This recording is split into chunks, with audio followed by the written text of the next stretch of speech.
Esto es lo que la Biblia realmente dice sobre la abundancia. ¿Y por qué las iglesias no quieren que lo sepas? Esa es la verdad que estás a punto de descubrir. Pero primero, déjame preguntarte algo. ¿Alguna vez te has sentido culpable por desear más? ¿Más dinero? ¿Más libertad? ¿Más tranquilidad? Te dijeron que no lo necesitaras. Que, si lo deseabas, eras codicioso. Que Jesús vino a empobrecerte por dentro para salvarte por fuera. Pero, ¿y si no es así?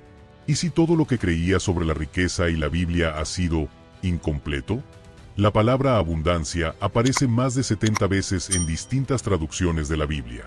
Y, sin embargo, cuando escuchamos predicaciones sobre ella, casi siempre se relaciona con sacrificio, con escasez, con sufrimiento como camino a la gloria. ¿Por qué? Porque eso mantiene un sistema funcionando. Un sistema donde tú das y otros reciben. Tú crees y otros interpretan por ti. Tú esperas y otros deciden cuando Dios te bendecirá. Pero empecemos por el principio. Jesús nunca predicó pobreza como virtud. Él habló de riqueza del alma, sí, pero también multiplicó panes. Convirtió agua en vino.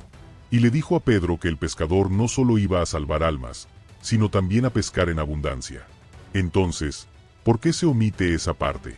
Porque cuando la abundancia se interpreta como empoderamiento espiritual, el sistema pierde el control. Y ojo, no estoy hablando de teología de la prosperidad. Esa también está manipulada. Te venden la idea de que si siembras dinero en la iglesia, Dios te devolverá 10 veces más. Como si Dios fuera un cajero automático espiritual. Eso tampoco es lo que dice la Biblia. Jesús no pidió diezmos para hacer milagros. Tampoco ofrecía bendiciones por suscripciones. Él hablaba de conexión, de intención, de fe activa. Pero aquí viene el primer gran conflicto. ¿Cómo se pasa de ese mensaje de conciencia a uno de dependencia? La historia es larga, pero vamos a resumirla así. A lo largo de los siglos, la Iglesia, como institución, necesitó estructura, poder, recursos. Y entonces, reinterpretó conceptos. Versículos que hablaban de ser ricos en espíritu se transformaron en una glorificación de la pobreza material. Pero eso tiene trampa, porque mientras los fieles aceptaban vivir con lo justo, la iglesia construía catedrales. Mientras tú ofrecías tu carga, ellos aumentaban sus ingresos. Es aquí donde aparece una de las contradicciones más grandes de la fe moderna. Te hablan del cielo, pero viven como reyes. Y ahí está el conflicto. No es que la Biblia esté equivocada, es que no la están enseñando completa. Y te lo digo así, directo, como si estuviéramos tomando café. La palabra abundancia en la Biblia no siempre se refiere a bienes materiales, pero tampoco se niega a ellos. La Biblia habla de plenitud, de tener lo necesario, de compartir desde la generosidad, no desde la obligación. Y eso cambia todo.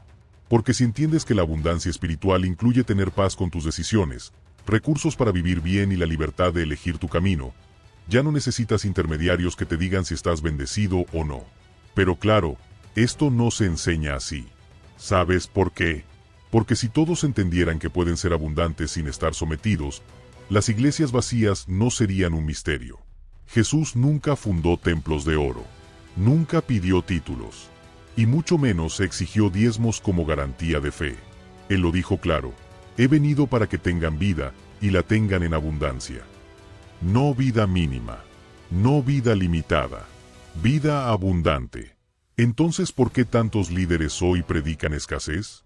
Aquí es donde empieza la verdadera conversación.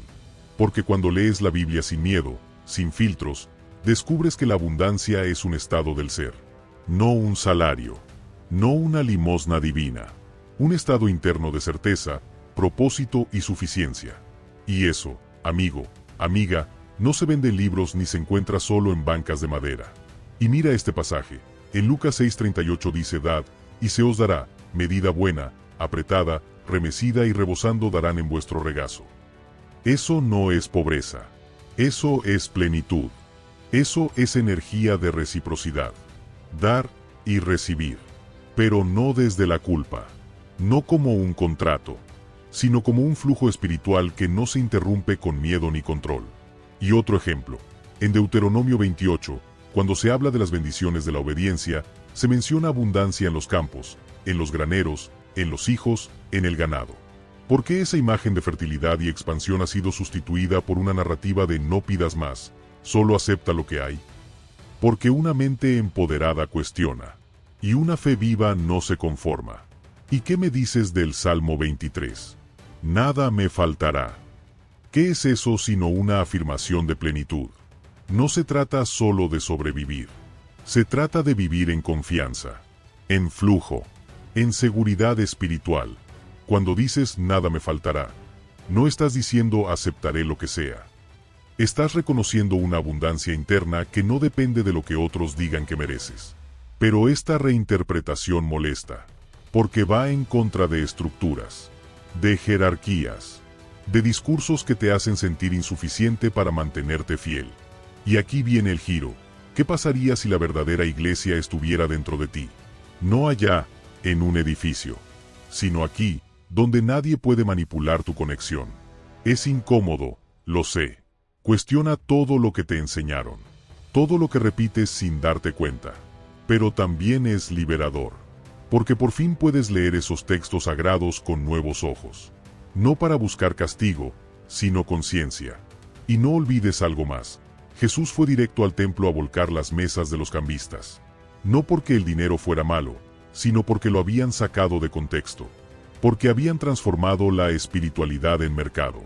El problema no era la moneda, era el uso que le daban. ¿Ves la diferencia? Y eso nos lleva a una conclusión poderosa. La abundancia que predica la Biblia no es una promesa condicional. Es una posibilidad real que nace cuando entiendes que el reino de Dios está dentro de ti, no en un banco espiritual externo. Cuando eso se activa, ya no esperas milagros. Los manifiestas con tus decisiones, tu enfoque, tu fe consciente. Y claro, al decir esto, muchos dirán que estás torciendo el mensaje, que estás desobedeciendo a la autoridad. Pero lo cierto es que lo estás haciendo por lo mismo que hizo Jesús, por justicia espiritual, por recuperar el mensaje original. Estoy diciendo que tú tienes derecho a leer, a pensar, a preguntar, ¿esto realmente es lo que Jesús quiso decir, o es lo que a alguien le conviene que yo crea? Esa pregunta lo cambia todo, porque pone tu fe en tus manos. Y eso da miedo a los que siempre quisieron controlarla. Por lo tanto, en este video vamos a hacer lo que nadie más se atreve. Vamos a leer los textos incómodos. Vamos a cuestionar lo que se omite. Vamos a buscar la abundancia sin miedo, sin culpa y sin intermediarios. Y eso empieza ahora. Pero antes de seguir, quiero que te lleves esto claro. La abundancia bíblica no es pecado. El deseo de prosperar no te hace menos espiritual. Y cuestionar a quien predica escasez no es rebeldía, es despertar.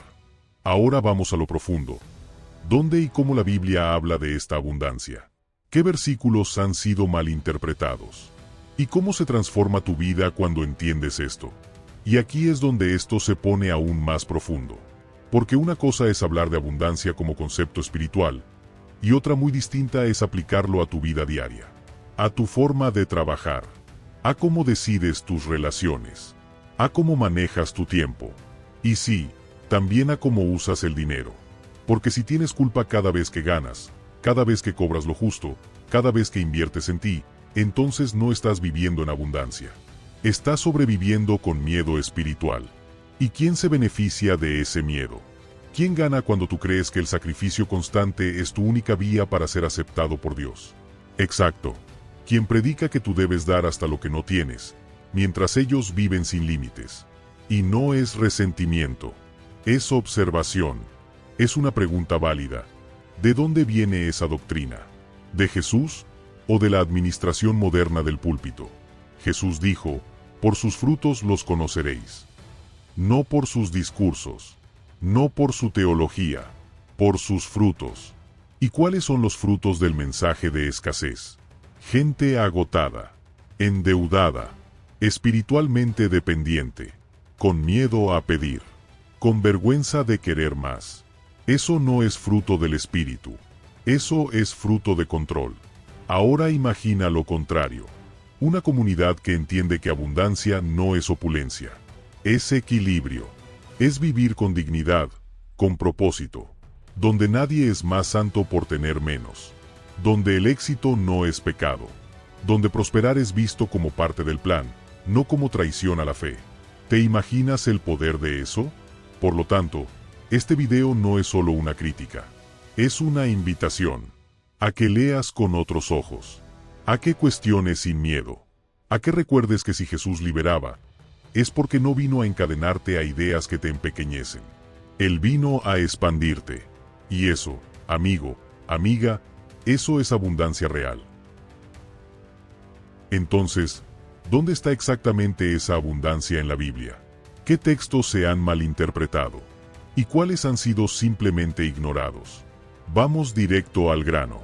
Uno de los más citados, y más distorsionados, es Juan 10:10. Lo leímos antes, pero vale repetirlo. Yo he venido para que tengan vida, y la tengan en abundancia. Suena directo, y lo es. Pero aquí es donde se abre la grieta.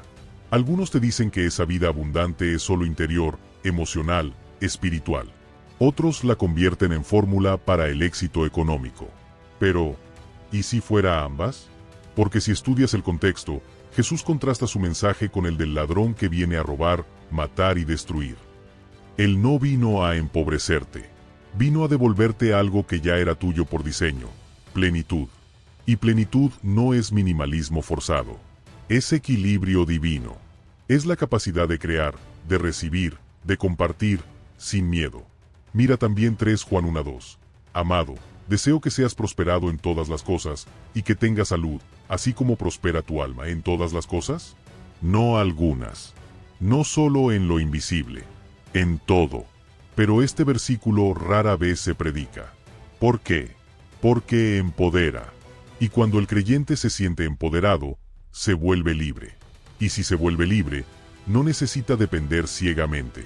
¿Y sabes qué otro versículo ha sido estratégicamente ignorado? Proverbios 10:22. La bendición de Jehová es la que enriquece, y no añade tristeza con ella. ¿Y si lo leemos sin miedo? ¿Y si dejamos de traducir enriquecer como pecado? Tal vez entonces podríamos hablar de riqueza sin culpa. Y de bendición sin manipulación. Y aquí es donde entra otro punto, el lenguaje. Porque el lenguaje crea realidad. Y si a la palabra riqueza le pones sombra, miedo, castigo, nunca la vas a integrar. Vas a sabotearla cada vez que se acerque. Por eso necesitamos reinterpretar, no negar. Necesitamos limpiar la palabra abundancia del peso falso que le colgaron encima. Ahora hablemos del Antiguo Testamento, ese que muchos evitan porque parece lejano, complejo, hasta violento. Pero está lleno de afirmaciones de prosperidad equilibrada. Deuteronomio 8:18 dice, acuérdate de Jehová tu Dios, porque Él te da el poder para hacer las riquezas. ¿Poder para qué? ¿Para sobrevivir? No. Para crear. Para multiplicar. Para sostener. Y aquí viene algo fuerte. Si Dios te dio poder para generar, ¿por qué vivir en modo víctima espiritual? ¿Por qué seguir esperando milagros cuando ya tienes semilla? Tal vez no te falta una bendición. Te falta permiso para usar lo que ya tienes. ¿Y qué hay de salmos? En el Salmo 1 se habla de un hombre que será como árbol plantado junto a corrientes de aguas, que da su fruto en su tiempo, y su hoja no cae, y todo lo que hace prosperará. ¿Lo ves? Todo lo que hace, prosperará. Esa es una promesa de expansión, no de condena. Pero aquí viene el pero más grande. Muchos creyentes han sido enseñados a leer esto, con miedo. Como si prosperar fuera un riesgo moral. Como si estar bien fuera sospechoso. Y eso tiene consecuencias profundas. Personas que se autosabotean. Que rechazan oportunidades. Que se sienten incómodas con el éxito. No por humildad, sino por programación. Y eso es grave. Porque una fe que te limita no es fe. Es sistema. Y un sistema que castiga la expansión individual, no representa el reino del que Jesús hablaba. ¿Has notado cómo incluso en las parábolas más simples, Jesús hablaba de multiplicar? El sembrador, los talentos, la higuera. Todo habla de crecimiento, de abundancia, de responsabilidad sobre los frutos. Pero siempre desde la conciencia, nunca desde la culpa. Por eso este mensaje incomoda tanto. Porque pone la responsabilidad en tus manos. Ya no puedes culpar al sistema, al pastor, al gobierno. Si entiendes que Dios ya puso dentro de ti el poder para prosperar, entonces empieza una etapa de verdad espiritual. Sin excusas, sin disfraces. Y eso nos lleva a otra gran mentira, la idea de que abundancia y espiritualidad se excluyen. Como si ganar dinero fuera sinónimo de ego, y vivir justo fuera prueba de pureza. Pero la Biblia nunca lo separa. Lo que condena no es la riqueza, es el apego, la avaricia, el egoísmo, no el éxito. Mira a Abraham, a David, a Salomón. ¿Vivieron en escasez? No. Tuvieron recursos, poder, influencia, pero también corazón, búsqueda espiritual, errores y aprendizaje. Y si ellos no eran menos espirituales por prosperar, ¿por qué tú deberías serlo? ¿Y qué tal el Nuevo Testamento? Pablo trabajaba haciendo tiendas. Tenía un oficio. No vivía del diezmo ajeno. Trabajaba, predicaba y multiplicaba. No esperaba que lo mantuvieran por su llamado. Eso también es abundancia. Poder servir, sin depender. Entonces, ¿por qué este tipo de enseñanzas están ausentes hoy? Porque despiertan, porque activan, porque rompen el patrón. Y el patrón necesita obediencia ciega, no fe consciente. Por lo tanto, lo que estamos haciendo aquí no es solo escarbar versículos. Estamos recuperando la voz completa del texto. Y eso incomoda. Porque mientras más claro lo ves, más evidente se vuelve la omisión. Y ojo, esta claridad no te va a gustar si aún crees que para ser espiritual hay que sufrir. No. Jesús no vino a martirizarte emocionalmente. Vino a despertarte, a restaurar, a dar vida, a darte poder sobre tu mente, tu historia, tu entorno. Y sí, también sobre tu economía. Porque no puedes separar lo espiritual de lo material. Todo está entrelazado. ¿Cómo podrías orar por paz y al mismo tiempo estar ahogado por deudas? ¿Cómo podrías hablar de generosidad si no tienes ni para ti? Por eso entender esto es crucial. Porque cuando cambias tu interpretación, cambias tu relación con el dinero, con la vida, con Dios. Así que quiero que me digas en los comentarios, ¿cuál de estos versículos no te habían enseñado así? ¿Cuál te removió más? ¿Y cuál quieres estudiar por ti mismo? Escríbelo abajo, porque esta conversación es mucho más poderosa si la hacemos juntos. Y si este video te está dando nuevas luces, te pido algo. Suscríbete al canal, dale me gusta y compártelo con alguien que necesite escuchar esto. No para convencer, sino para cuestionar. Porque cuando cuestionas, despiertas. Y cuando despiertas, el control se cae solo. Ahora, déjame hacerte una pregunta directa. ¿Cómo sería tu vida si entendieras la abundancia como una expresión natural de tu fe? ¿Qué cambiaría en ti si ya no tuvieras miedo de prosperar? Imagínalo. Sin culpa. Sin necesidad de esconder tu éxito. Sin tener que justificar cada bendición que recibes. Te sorprendería saber cuántas personas se sabotean porque, en lo profundo, sienten que vivir bien es una traición a Dios. Eso se les enseñó. Y eso hay que desprogramar. Porque cuando vives desde la culpa, tomas decisiones pequeñas. Aceptas menos. Te resignas. Y crees que eso es obediencia, cuando en realidad es conformismo disfrazado de virtud. Pero la Biblia está llena de recordatorios de que fuimos creados para más. Para expandirnos. Para crecer. No para reducirnos. Génesis mismo dice que fuimos hechos a imagen de Dios, y que se nos dio autoridad para fructificar. ¿Y sabes qué significa fructificar? Dar fruto, expandirse, crear abundancia, ser canal de provisión, no recipiente de escasez. Y eso no es soberbia, es obediencia. Porque cuando tú floreces, otros también se benefician. Cuando tú estás bien, puedes dar desde el desborde. Puedes ayudar sin agotarte. Puedes liderar sin necesidad de dominar. Puedes inspirar, no imponer. Y esto es clave, la abundancia no es solo lo que tienes. Es lo que puedes compartir sin sentir que te vacías. Es la capacidad de dar con gozo, de recibir sin culpa, de vivir sin la ansiedad de la escasez permanente. Por eso quiero que escribas abajo, en los comentarios, una afirmación que cambie tu diálogo interno. Escribe, la abundancia es parte de mi diseño espiritual. Repítelo. Escríbelo. Llévalo contigo esta semana. Y si esto te está resonando, si algo dentro de ti se está encendiendo, te invito a que formes parte de esta comunidad. Suscríbete, activa la campanita y comparte este video. No para difundir una doctrina, sino para iniciar una conversación. Porque es tiempo de recuperar la verdad completa. Y esa verdad, amigo, amiga, libera. Entonces entremos de lleno. ¿Dónde y cómo habla la Biblia realmente sobre la abundancia? ¿Qué versículos han sido usados fuera de contexto? ¿Y qué cambia cuando los entiendes en su significado original? Vamos con uno de los textos más citados y también más distorsionados. Juan 10:10. Yo he venido para que tengan vida, y para que la tengan en abundancia. Suena fuerte, suena claro, y sin embargo, muchas veces se reduce a una interpretación emocional. La abundancia es solo espiritual. Como si espiritual y material fueran enemigos.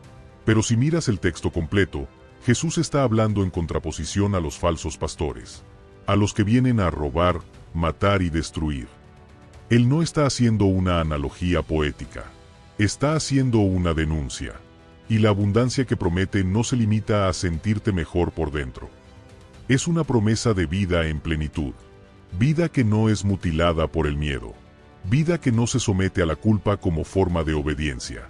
Vida real, en todas sus formas. Incluyendo lo material, sí, pero no centrada en eso. Centrada en el propósito, en la libertad, en la justicia. Otro ejemplo es Proverbios 3, 9-10. Honra al Señor con tus bienes y con las primicias de todos tus frutos. Entonces tus graneros se llenarán con abundancia, y tus lagares rebosarán de vino nuevo. ¿Qué hacemos con este texto? ¿Lo ignoramos? ¿O lo usamos como fórmula mágica para hacer negocios con Dios? Ninguna de las dos. Este texto habla de una relación, de reciprocidad, no de transacción. Cuando honras desde lo que eres, desde tu verdad, desde tu trabajo genuino, desde tu energía, lo que fluye hacia ti no es castigo ni premio. Es coherencia. Es un ciclo completo. Y eso nos lleva a una de las claves de este video. La abundancia bíblica es un reflejo de tu relación con la verdad. Si vives en mentira, si vives en miedo, si vives desconectado de tu esencia, no importa cuánto des o cuánto reces. No hay espacio para que eso crezca. No hay tierra fértil para el fruto. Por eso, muchos viven frustrados. Porque siguen las reglas, pero no entienden el principio. Hacen lo que les dijeron, pero no se sienten plenos. Y creen que el problema es suyo, que no son lo suficientemente fieles, lo suficientemente santos. Pero el problema está en el modelo, no en tu esencia. Y aquí va algo que quiero que escuches con el corazón abierto. Dios no es una empresa. No necesita tus pagos. No lleva una contabilidad divina con tus diezmos para ver si mereces abundancia. Lo que Él quiere es que seas libre, que actúes desde la verdad, que vivas con propósito. Y eso es otra frecuencia, otra mentalidad. Mira, en 2 Corintios 9:8, Pablo dice, «Y poderoso es Dios para hacer que abunde en vosotros toda gracia, a fin de que, teniendo siempre en todas las cosas lo suficiente, abundéis para toda buena obra». Ahí está todo. Siempre, en todas las cosas, lo suficiente. ¿Eso suena a escasez? ¿O suena a equilibrio? ¿A coherencia? Este versículo no está diciendo, vas a ser rico. Pero tampoco dice, vas a vivir al límite de la desesperación. Habla de tener lo necesario, para ti y para dar, para ti y para servir, para ti y para crear. Entonces, ¿por qué este tipo de abundancia es tan poco predicada? Porque no se controla, porque no se impone, porque nace desde la conciencia, no desde el miedo. Y eso, para muchos sistemas religiosos, es peligroso. Y si todo esto resuena contigo, si alguna parte de tu alma siente que esto tiene sentido, quiero que hagas 2 cosas ahora mismo. La primera, suscríbete al canal, porque lo que estás viendo aquí no es un video más. Es una conversación que va a seguir. Y vas a necesitar más piezas de este rompecabezas. Y lo segundo, comenta abajo.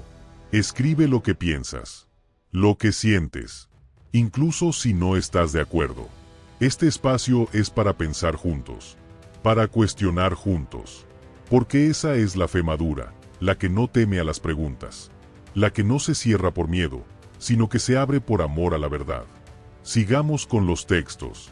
En el Antiguo Testamento, especialmente en el libro de los Salmos y Proverbios, la abundancia aparece como bendición asociada a la sabiduría, no como premio por comportamiento, sino como consecuencia de vivir con entendimiento. Salmo 1 dice, será como árbol plantado junto a corrientes de aguas, que da su fruto en su tiempo, y su hoja no cae, y todo lo que hace prosperará. ¿Ves la imagen? Un árbol, no un premio. Una consecuencia natural de estar conectado con la fuente correcta. Y esta metáfora del árbol es poderosa, porque no depende del clima, no depende del día, depende de dónde está plantado. ¿Y tú? ¿Dónde estás plantado? ¿En el miedo? ¿En la dependencia? ¿En la rutina religiosa sin conciencia? ¿O en el flujo de vida que te conecta con lo divino directamente? Eso es lo que transforma la vida. No repetir fórmulas. No vaciar la cuenta bancaria esperando milagros. Es mirar hacia adentro y decir, ¿estoy siendo fiel a mí? ¿Estoy viviendo desde la verdad? ¿Estoy plantado donde hay vida? Porque ahí, justo ahí, comienza la abundancia. Y no tienes que creerme a mí. Solo prueba. Haz pequeños cambios. Empieza a valorar tu energía, tu tiempo, tus dones. Empieza a decir no a lo que te seca, sí a lo que te llena. Y observa. Observa cómo cambia tu realidad cuando cambias el lugar desde donde tomas decisiones. Muchos creen que abundancia es tener más. Pero a veces, abundancia es tener paz con lo que ya tienes. Es tener espacio para lo nuevo porque soltaste lo que ya no es. Es darte permiso para no vivir desde el debería y empezar a vivir desde el quiero. Y todo esto está en la Biblia. Solo que no lo dicen desde el púlpito. Porque no les conviene. Porque cuando uno entiende esto, se libera. Y cuando se libera, ya no es manipulable. Ya no necesita ser salvado cada domingo. Ya no vive con miedo al castigo. Vive con pasión por la verdad. Y esa, querido amigo, querida amiga, es la verdadera revolución espiritual. Dejar de temerle a Dios, para empezar a caminar con Él. En la próxima parte, vamos a revisar versículos que han sido completamente sacados de contexto para justificar pobreza, escasez y resignación. Vas a ver cómo la Biblia ha sido usada para lo contrario de lo que dice. Y cómo recuperarla puede cambiarlo todo. Pero antes de seguir, si esto te está haciendo pensar, si alguna parte de ti está resonando con esta conversación, dale me gusta al video. Es un pequeño gesto que nos ayuda a que este mensaje llegue más lejos. Porque la abundancia también es compartir conocimiento. Y si sientes que esto vale la pena, compártelo. Y recuerda, abundancia no es tenerlo todo. Es saber que ya tienes lo que necesitas para empezar. Y aquí hay algo que quiero que pienses. Si Dios es amor, ¿por qué el amor traería escasez? ¿Por qué un Dios que es descrito como Padre, Pastor, Protector, permitiría que vivas limitado mientras sirves, oras, entregas? No tiene sentido. A menos que no sea Dios quien impone esa limitación, sino la interpretación humana de su mensaje. Lo que tú crees sobre la abundancia afecta cómo trabajas, cómo pides, cómo recibes. Afecta si cobras lo justo, si te atreves a emprender, si te permites descansar sin culpa. Y eso también es espiritualidad. Porque espiritualidad no es solo orar o cantar. Es cómo habitas tu día, cómo te tratas, cómo decides. Y si tu visión está basada en miedo, el miedo decidirá por ti. Pero si está basada en verdad, entonces caminas con otra energía. Entonces pregúntate, ¿quién soy yo cuando creo que merezco? ¿Quién soy yo cuando entiendo que puedo tener sin perder mi esencia? Esa es la pregunta que nos libera del condicionamiento religioso de escasez. Y es la pregunta que incomoda a quien ha basado su poder en mantenerte limitado. Por lo tanto, este es un momento de redefinición. No solo del concepto de abundancia, sino de tu relación con lo divino. Porque si Dios te quiere libre, ¿quién se beneficia de tu dependencia? Si Dios te quiere pleno, ¿quién se beneficia de tu culpa? Toma esta verdad y mírala de frente. Lo que crees, creas. Y si crees que solo a través del sacrificio constante serás digno, eso es lo que manifestarás. Pero si crees que ya eres digno, que ya eres suficiente, que ya puedes empezar a vivir con propósito, eso también se manifestará. Una de las mentiras más peligrosas disfrazadas de virtud es esta: La pobreza te hace más espiritual. La escuchas en sermones, la ves en imágenes religiosas, la sientes cuando alguien te dice que no necesitas más, que aspirar a vivir bien es egoísta, que el dinero es una distracción. Pero no te lo dicen como una sugerencia. Te lo dicen como mandato divino. Y aquí viene la gran pregunta: ¿quién decidió que sufrir es más puro que sanar? ¿Quién dijo que vivir limitado es más sagrado que vivir con libertad? La Biblia no condena la riqueza. Lo que condena es el apego. Lo que critica es la avaricia, no la provisión.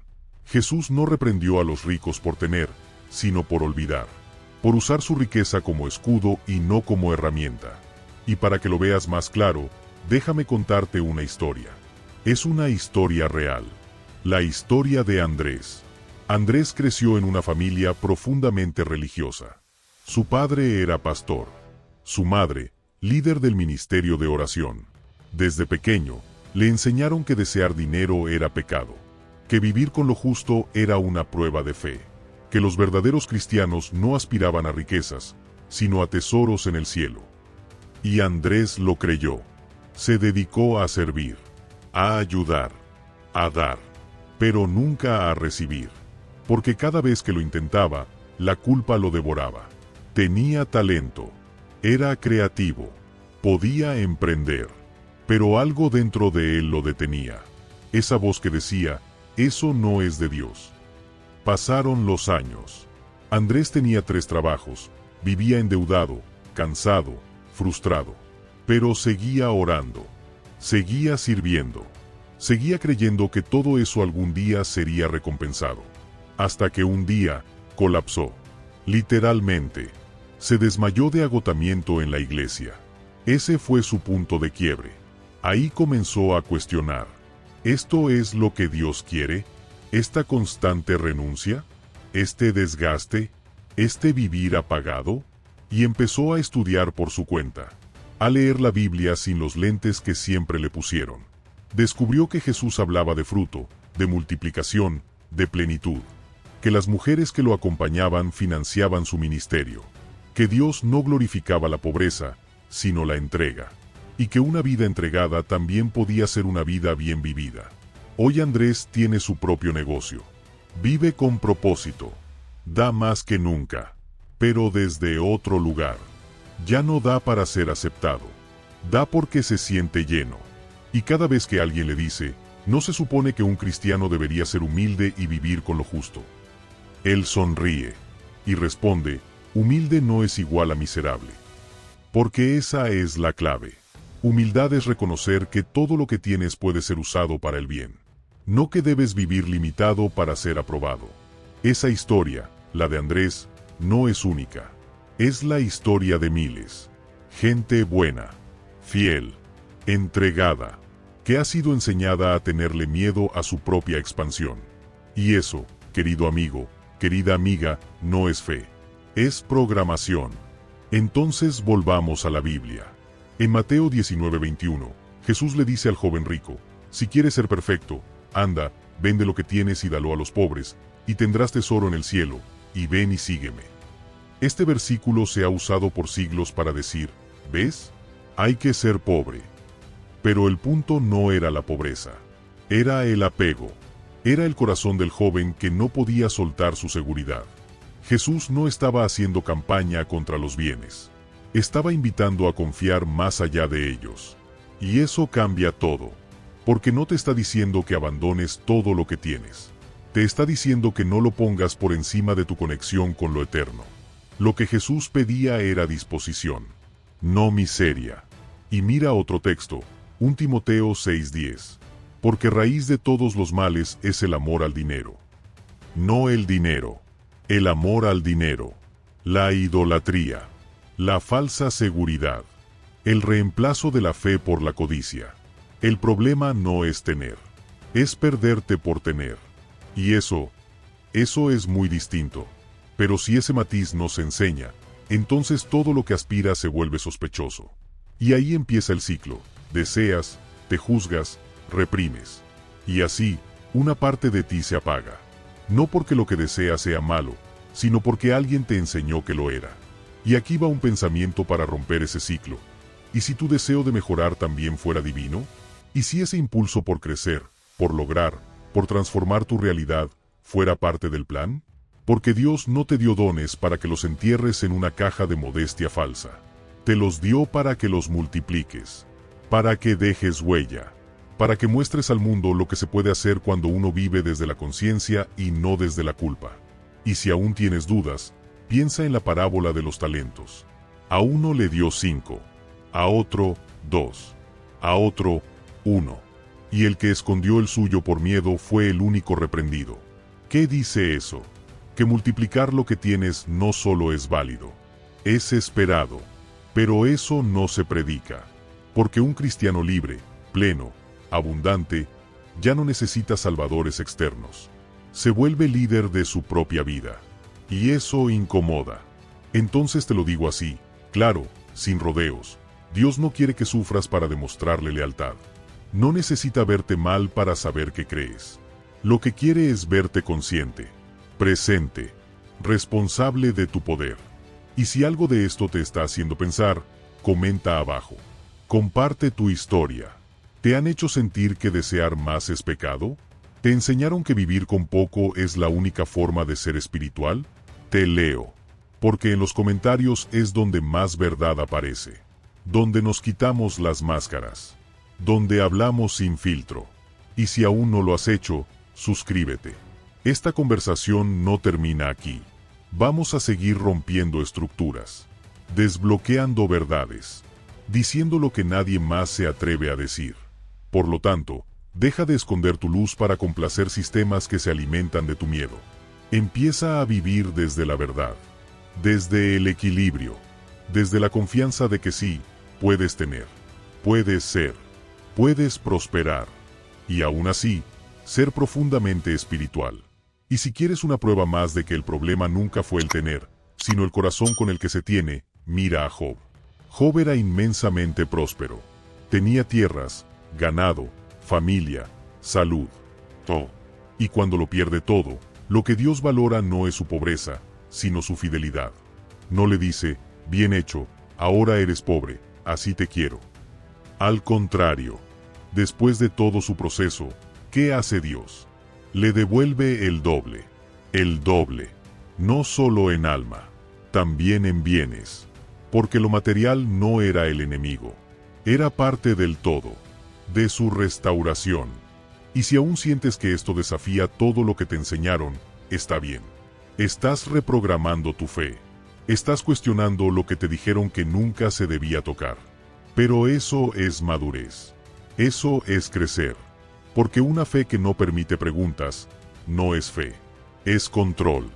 Lo que te estoy proponiendo es una reconexión, no con una doctrina, no con una iglesia específica, sino con el mensaje sin filtros de aquel que dijo la verdad os hará libres. No esclavos, no sumisos, libres. Y si ese mensaje llega hasta tu corazón hoy, compártelo. Dale me gusta, escríbelo en un comentario. Háblalo con alguien. Porque hay millones de personas que aún piensan que prosperar es traicionar a Dios. Y tú puedes ser la voz que les diga, no. Prosperar también es obedecer. Prosperar también es glorificar. Volveremos en la siguiente sección con una mirada crítica y amorosa sobre cómo se ha usado el púlpito para construir jerarquías materiales. ¿Quién gana? ¿Quién pierde? ¿Y qué dice Jesús sobre todo eso? Vamos a hablar de algo incómodo, muy incómodo, porque toca lo más sensible, la estructura interna de muchas iglesias, y cómo, en nombre del sacrificio, se han creado jerarquías materiales disfrazadas de espiritualidad. Sí, hablamos de líderes que viven en abundancia, mientras predican escasez, de pastores con autos de lujo, mientras sus fieles ayunan para poder diezmar, de templos millonarios, construido sobre la fe de gente que apenas puede llenar su nevera. Pero primero, una historia. Es la historia de Lidia. Lidia era una mujer sencilla, madre soltera, 3 hijos, trabajaba en limpieza, pero nunca faltaba a la iglesia. Era fiel, dedicada. Cada domingo, su sobre de diezmo estaba listo. Aunque eso significara recortar en el mercado. Aunque significara decirle a sus hijos, hoy no hay postre. Durante años creyó que eso era obediencia, que Dios lo veía, que un día todo cambiaría. Porque eso decían desde el altar: siembra hoy, cosecharás mañana. El problema es que ese mañana nunca llegó. Un día, Lidia tuvo una conversación accidental. Se topó con el contador de la iglesia en una cafetería, y sin querer, escuchó parte de una llamada. Una discusión sobre gastos, sobre compras, sobre una casa nueva para el pastor. Lidia no lo podía creer. Su fe se tambaleó. ¿Era eso lo que Dios quería? ¿Ese tipo de abundancia privada, financiada por la entrega pública? Ese fue el inicio del conflicto. Lidia no dejó la fe, pero cambió su relación con ella. Empezó a leer por sí misma, a estudiar, a hablar con otros, y descubrió que dar no debía doler, que el sacrificio no era entrega obligatoria, sino decisión consciente, que Dios no necesitaba verla empobrecida para saber que lo amaba. Hoy, Lidia sigue yendo a la iglesia, pero ya no desde la culpa. Va desde la conciencia. Da, pero con límites. Sirve, pero sin perderse. Cree, pero ya no se ciega. Esa historia es real. Y es más común de lo que crees. Porque durante décadas, se ha usado el concepto de sacrificio como una herramienta de control. Se predica que cuanto más duele tu entrega, más agrada a Dios. Y mientras tanto, quienes piden ese sacrificio, rara vez lo viven. Rara vez se exponen. Rara vez renuncian. Y entonces surge una contradicción brutal. ¿Por qué hay una clase de cristianos que da y otra que solo recibe? ¿Una clase que ayuna y otra que cena en restaurantes caros en nombre de la obra? ¿Una clase que camina mientras la otra tiene chofer? Jesús nunca vivió así. Nunca pidió lujo. Nunca usó la fe como trampolín para escalar socialmente. De hecho, lo criticaron por mezclarse con los pobres, con los rechazados. Porque el poder religioso de su época ya había hecho lo mismo que vemos hoy, usar la espiritualidad como negocio. Y esto no es resentimiento, es observación, es leer los evangelios y notar lo obvio. Jesús confrontó más veces a los líderes religiosos que a los pecadores públicos. ¿Por qué? Porque sabía que una fe sin justicia es solo un show. Ahora, volvamos a la Biblia. En Mateo 23, Jesús lanza una de sus críticas más duras. Atan cargas pesadas y difíciles de llevar y las ponen sobre los hombros de los hombres, pero ellos ni con un dedo quieren moverlas. ¿Te suena? Esa es la definición perfecta de una estructura desigual disfrazada de piedad. Pero eso no lo predican. Porque incomoda. Porque pone un espejo. Y si alguna vez te han dicho que cuanto más das, más Dios te ama, detente. Dios no mide tu valor por el monto de tu sobre, ni por cuántas veces limpiaste la iglesia, ni por si llegaste a todas las vigilias. Dios te ve completo, con lo que puedes dar, con lo que no puedes también. El sacrificio en la Biblia siempre fue relacional, nunca fue transaccional. Cuando Abraham estuvo dispuesto a entregar a su hijo, Dios no lo permitió, porque no quería ver sufrimiento, quería ver intención. El mensaje era: estoy contigo incluso cuando no entiendes. No, demuéstramelo renunciando a todo.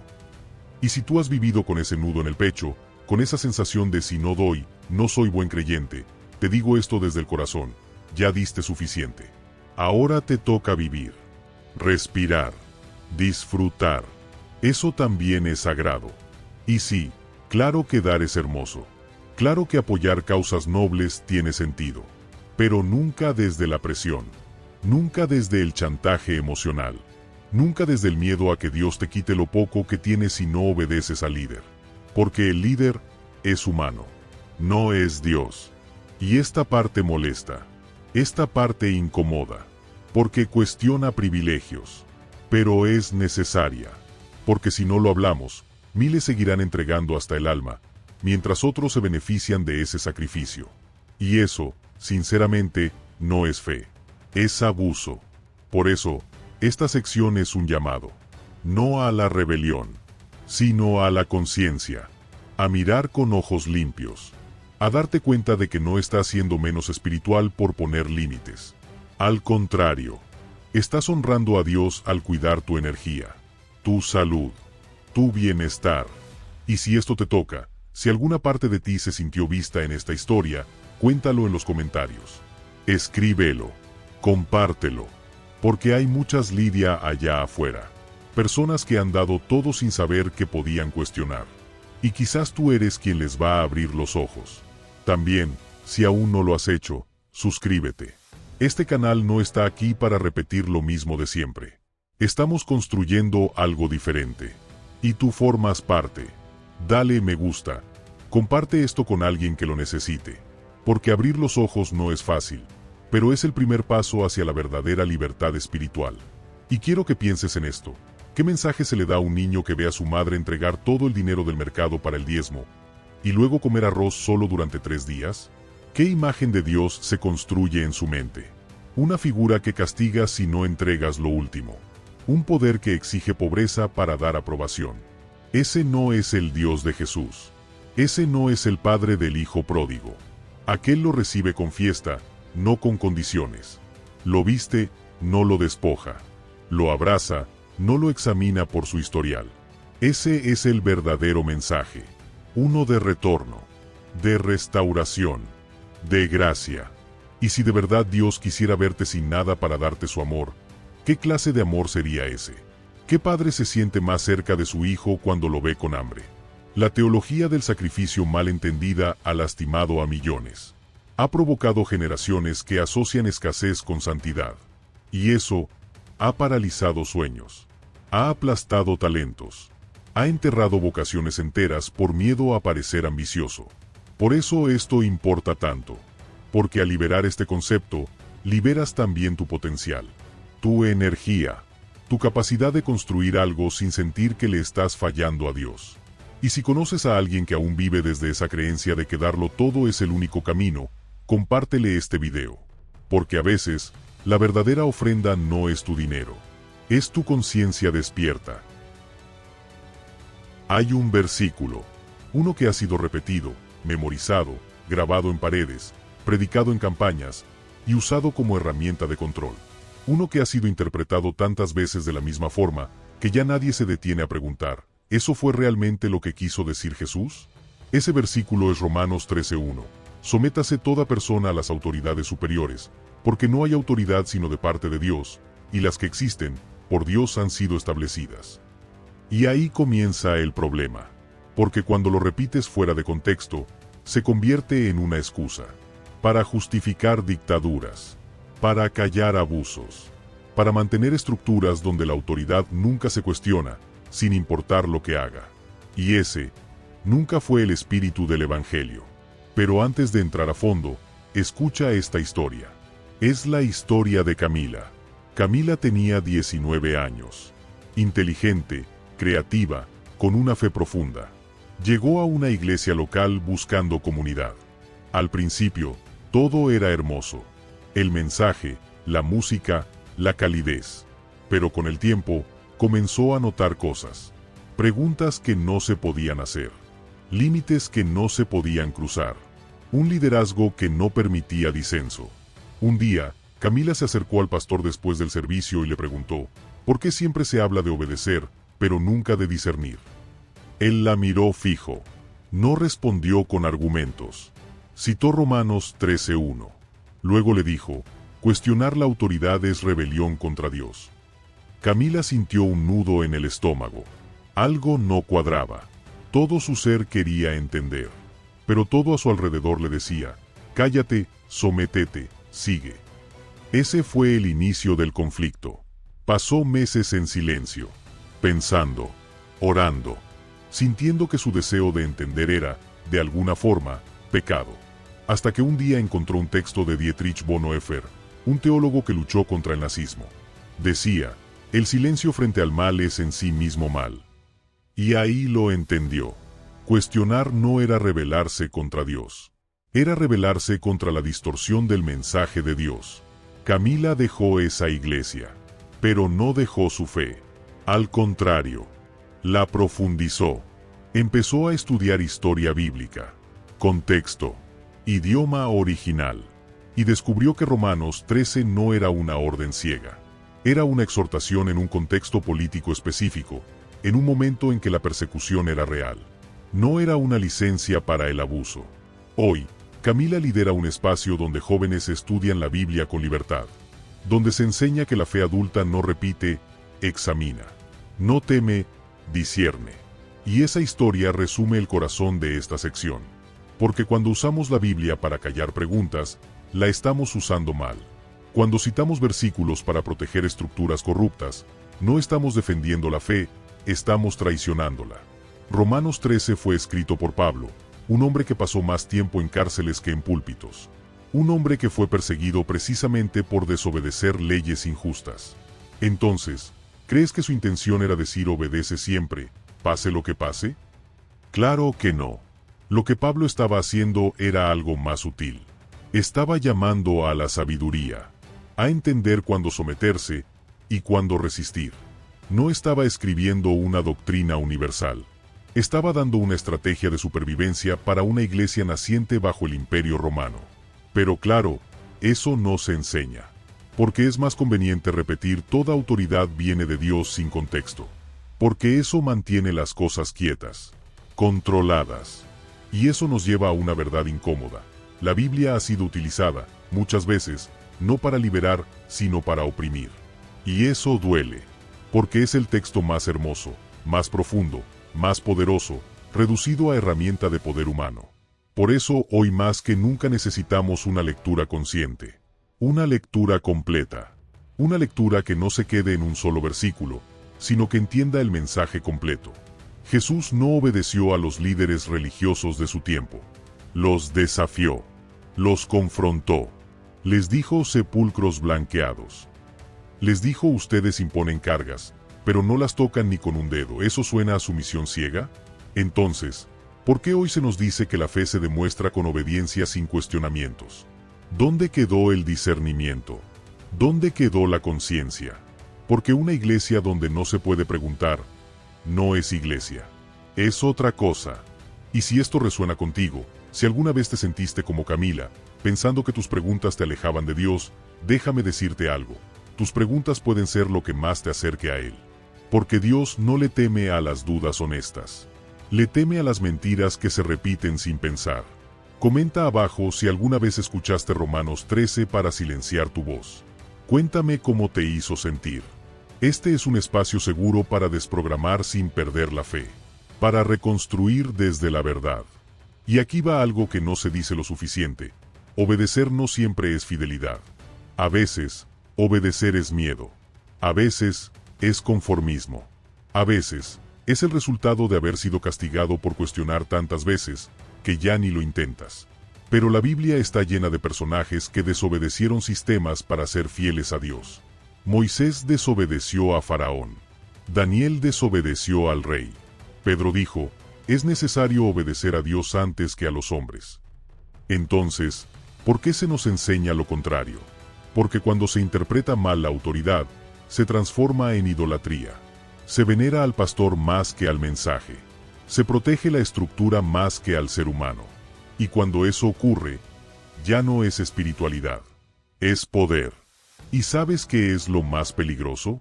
Que muchas veces, quienes abusan de ese poder, creen que están haciendo lo correcto. Creen que están protegiendo la fe. Pero la fe no se protege silenciando. La fe se fortalece escuchando. La fe madura no necesita que la defiendan con miedo. Se sostiene con verdad. Por eso esto importa. Porque cada vez que alguien cita Romanos 13 para justificar injusticias, borra con un versículo todo el mensaje de Jesús. Lo reduce a una frase útil, desconectada del todo. Y si tú eres líder, si estás viendo esto, y alguna vez usaste ese texto sin contexto, no te juzgo. Todos hemos repetido lo que nos enseñaron. Pero hoy puedes enseñar algo mejor. Hoy puedes ser parte del cambio. Comparte este video con otros líderes, con otras comunidades. Empecemos a reconstruir una fe que no necesita imponer para existir. Una fe que no teme a la conciencia, sino que la celebra. Nos vemos en la siguiente sección. Si hay un versículo que ha sido manipulado con más fuerza que muchos otros, es este. Sométase toda persona a las autoridades superiores, porque no hay autoridad sino de parte de Dios. Romanos 13:1. Lo habrás escuchado. Tal vez te lo han lanzado como argumento para silenciarte, para frenarte, para decirte, no cuestiones, obedece. Y aquí es donde comienza la historia de Marco. Marco tenía 26 años. Se había convertido al cristianismo durante un proceso de depresión. Encontró en la comunidad una fuerza que no había sentido nunca. Se sintió visto, escuchado, parte de algo. Así que, como muchos, se entregó con todo. Participaba en reuniones, servía los domingos, ayudaba con actividades sociales. Sentía que por fin estaba haciendo lo correcto.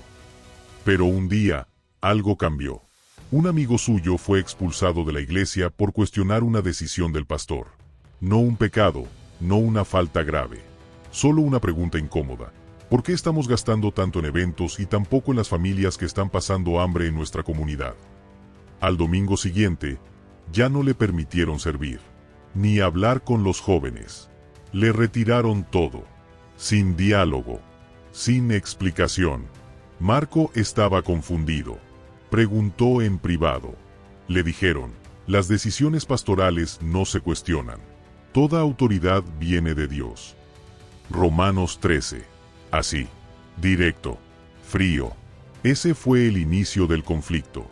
Marco empezó a observar más, a ver detalles que antes ignoraba, el lenguaje de poder, las dinámicas de sumisión, los silencios forzados.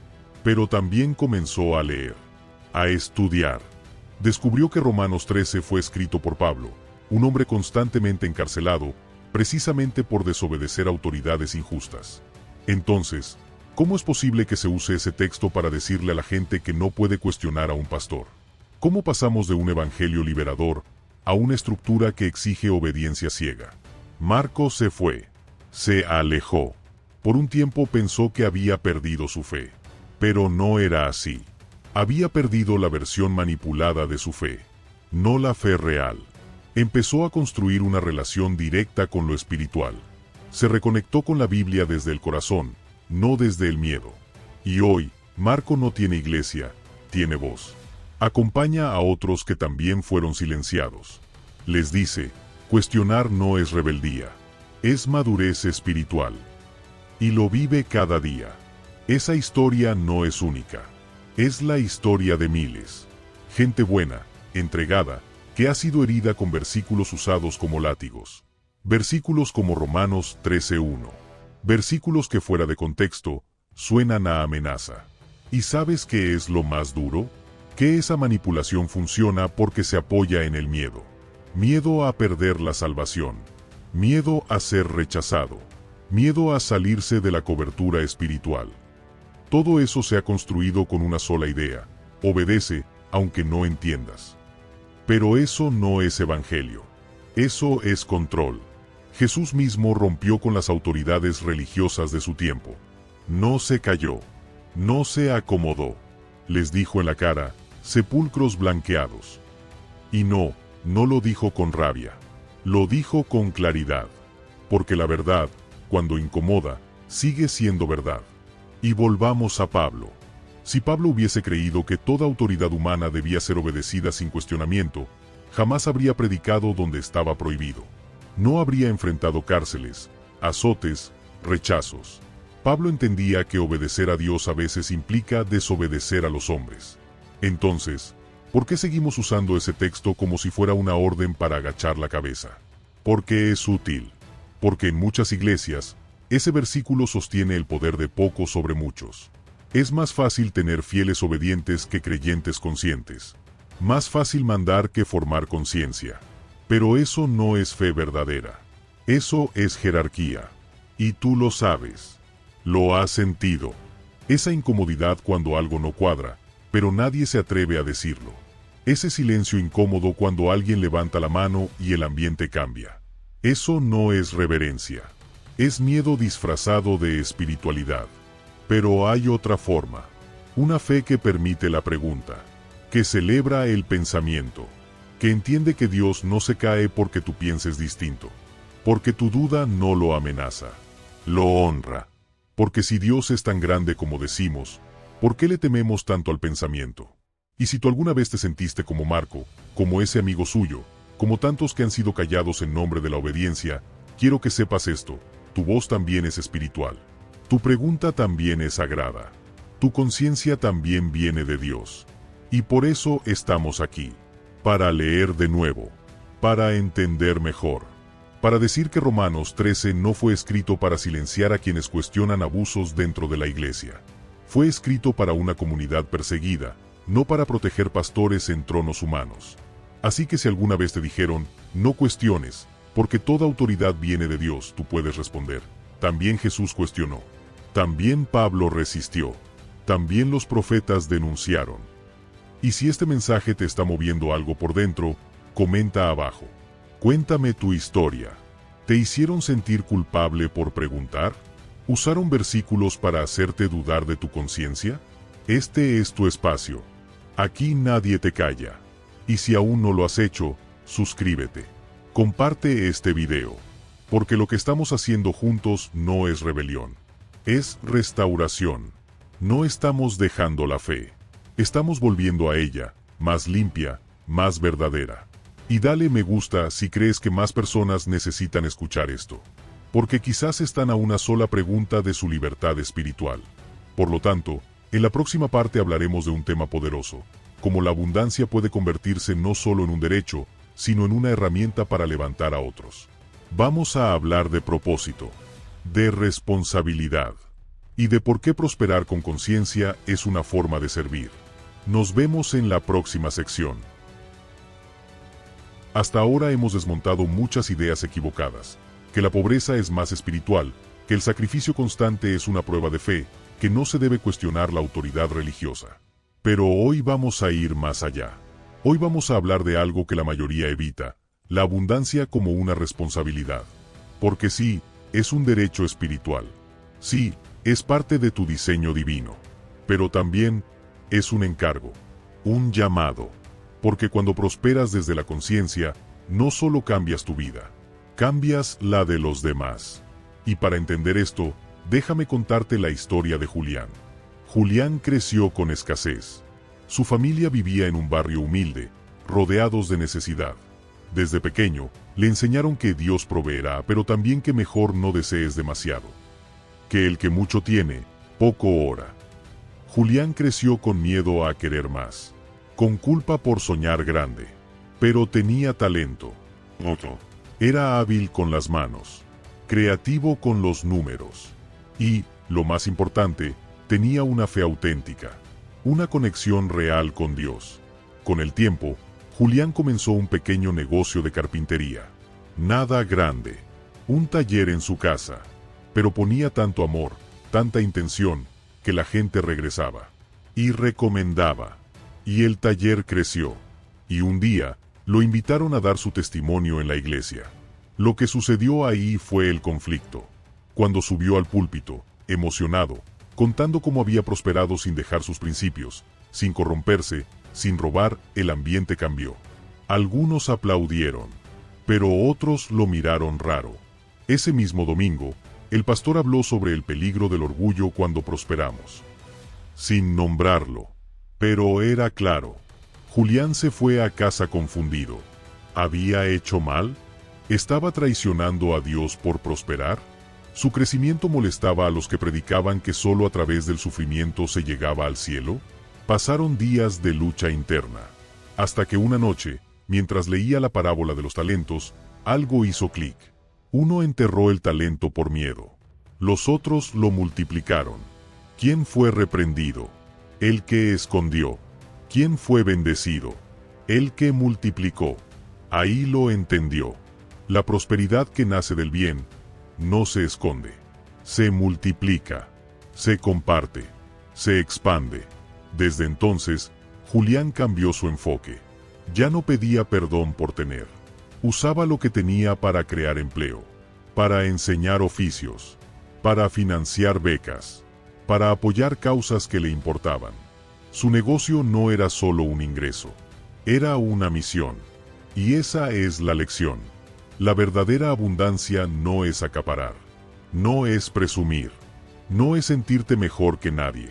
La verdadera abundancia es saber que lo que tienes es un canal, una extensión de lo que Dios te confió para transformar realidades. Y eso no lo enseñan en muchos templos, porque muchas iglesias hablan de dar cuando tú no tienes, pero callan cuando tú empiezas a tener en abundancia, porque ya no encajas en su narrativa de necesitado eterno. Ya no eres controlable, ya no dependes. Pero la Biblia está llena de ejemplos donde la abundancia bien gestionada fue bendición para todos. Mira a José, en Egipto. Usó la abundancia para salvar naciones del hambre. Mira a Priscila y Aquila, que usaban su casa como centro de enseñanza. Mira a la mujer virtuosa de Proverbios 31, una empresaria que provee para los suyos y para los necesitados. Entonces, ¿de dónde sacamos la idea de que tener está mal? De quienes no quieren que tú te des cuenta de tu poder. Porque un creyente que prospera con conciencia, cambia el juego. Ya no se conforma con la limosna del sistema. Crea alternativas. Crea soluciones. Y sí, esto incomoda. Porque desafía una estructura que funciona solo si tú sigues creyendo que no puedes. Que solo con fe y aguantando saldrás adelante. Pero Dios no te diseñó para aguantar. Te diseñó para crear. Por eso, si estás prosperando, no te escondas. Si estás creciendo, no te disculpes. Si estás empezando a tener más de lo que pensaste posible, úsalo. Úsalo con intención, con claridad, con impacto.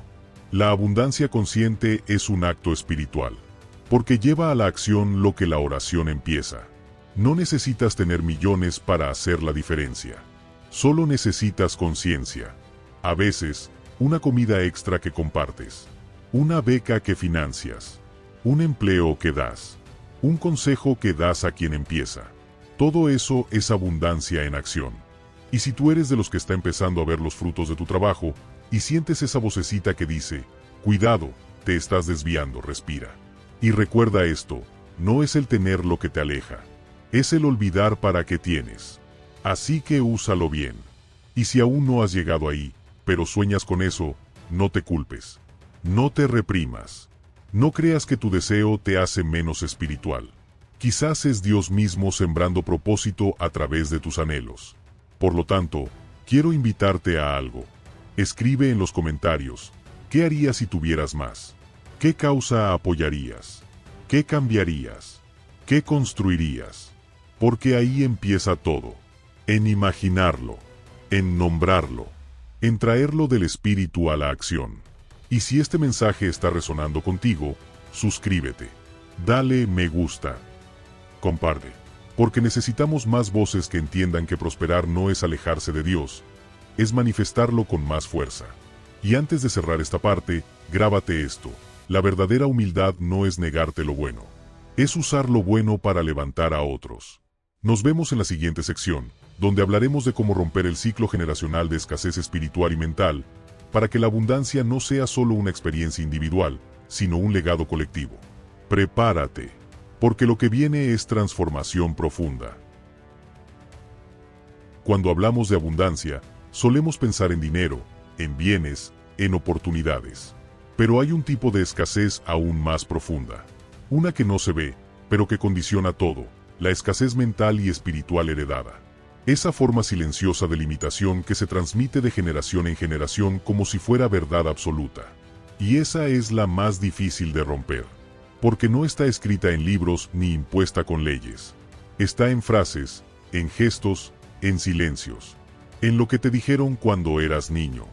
En lo que viste repetir una y otra vez sin cuestionar. Eso no es para nosotros. Mejor quédate con lo seguro. Los ricos no entran al cielo. Hay que sufrir para ganar el favor de Dios. Esa es la cadena. Una cadena que no se ve, pero se siente. Y por eso hoy vamos a hablar de cómo romperla. Para siempre. Y lo haremos con una historia. La historia de Vanessa. Vanessa tenía 33 años. Era madre de 2 hijos. Hija de madre soltera. Nieta de una abuela que crió 5 hijos limpiando casas ajenas. Su historia familiar era de lucha, de aguantar, de sobrevivir. Y con cada generación, la narrativa era la misma. nosotros no nacimos para tener mucho, solo para salir adelante. Vanessa nunca lo cuestionó, hasta que su hijo mayor, de solo 8 años, le dijo algo que la desarmó por completo. Mamá, ¿es cierto que los de nuestra familia no pueden ser jefes? ¿Que nosotros solo trabajamos para otros? Ese fue el contexto, el reflejo de una creencia que ya había alcanzado a la siguiente generación. El inicio del conflicto. Vanessa no supo qué responder. Sintió un nudo en la garganta, porque aunque ella jamás se lo había dicho con palabras, su hijo lo había entendido. Lo había absorbido del ambiente, de las conversaciones, de las decisiones tomadas por miedo. Esa noche, Vanessa no durmió. Empezó a escribir, a recordar, a cuestionar. ¿Cuántas veces había dicho no puedo cuando en realidad tenía miedo? ¿Cuántas veces había aceptado menos porque creía que eso era lo que le correspondía? ¿Cuántas veces había sentido culpa por desear algo mejor? Y ahí comenzó su transformación. No empezó con dinero, ni con oportunidades externas. Empezó con una decisión interna. No voy a heredarle a mis hijos lo que a mí me heredaron sin querer.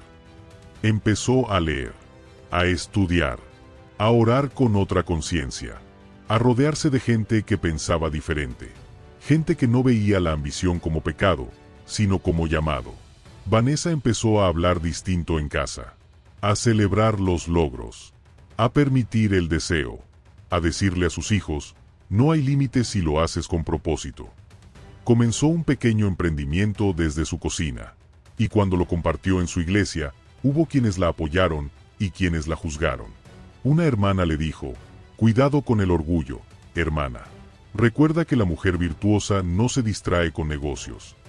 Y ella, con calma, respondió, la mujer virtuosa también vende telas y negocia con comerciantes. Está en Proverbios 31. Léelo otra vez. Eso fue un punto de no retorno. Vanessa decidió romper el ciclo. No por rabia, no por ego, por amor. Amor a sus hijos, amor a sí misma, amor a su linaje. Porque entendió algo que muchas veces se olvida, la espiritualidad también se hereda. Y lo que tú crees, se convierte en el techo o el piso de los que vienen detrás. Esa historia, también puede ser la tuya. Porque muchas veces no entendemos por qué nuestras decisiones están teñidas de miedo. ¿Por qué dudamos tanto antes de pedir un aumento? ¿Por qué sentimos culpa al desear prosperar? ¿Por qué creemos que no es para nosotros? Y la respuesta está más atrás. En lo que vimos, en lo que nos dijeron, en lo que nunca cuestionamos. Pero aquí estás, ahora, escuchando esto. Y eso ya es una señal, una ruptura, una brecha abierta. Porque cuando tú despiertas, no despiertas solo. Despiertas tu generación. Despiertas tu apellido. Despiertas tu legado. Y si tú eres el primero en tu familia que está cuestionando todo esto, te abrazo. Porque no es fácil. Porque es solitario. Porque no siempre te van a entender. Pero también es sagrado. Porque estás haciendo lo que otros no pudieron. Estás cambiando la historia. Y no tienes que hacerlo perfecto. Solo tienes que hacerlo consciente. Empezar a observar tus pensamientos. Las frases automáticas. Las decisiones por costumbre. Y preguntar, ¿esto lo creo yo o lo heredé sin revisarlo? Porque romper el ciclo no siempre se ve espectacular. A veces es algo tan simple como decidir hablar diferente delante de tus hijos. Como dejar de decir el dinero es sucio y empezar a decir el dinero revela intención. Como mirar tus raíces con amor y tus alas con valentía.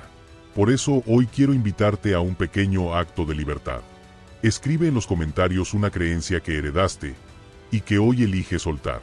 Tal vez es tengo que ganarme todo con esfuerzo extremo.